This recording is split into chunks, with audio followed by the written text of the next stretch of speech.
Ak milujete palacinky, tak táto kombinácia špaldových čokopalaciniek s rikotovo-tvarohovou náplňou, so štipkou kokosu a horúcimi malinami vás dostane.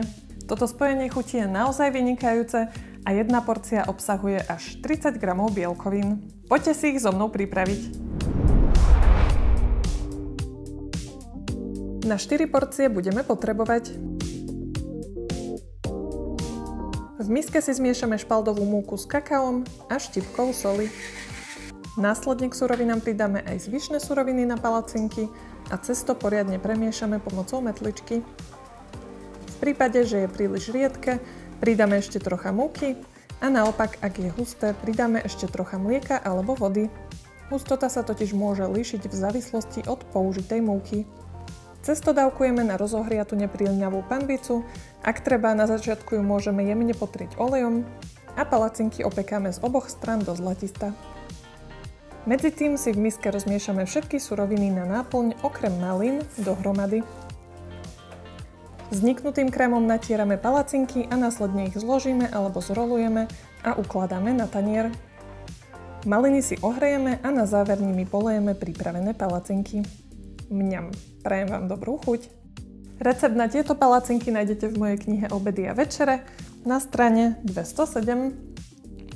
Nedávno som si inak uvedomila, že z tejto knihy sa predala už 15 000 kusov, za čo vám nesmierne ďakujem a veľmi si to cením. A ešte než odídete, chcela by som vám povedať o jednej veľkej novinke, ktorú som pre vás prichystala a na ktorej som veľmi dlho pracovala. Dlho som mala túžbu zjednodušovať ľuďom zdravé varenie a stravovanie aj mimo receptových inšpirácií a preto som sa rozhodla priniesť aj rýchle a jednoduché riešenia na každý deň, ktoré budú praktické.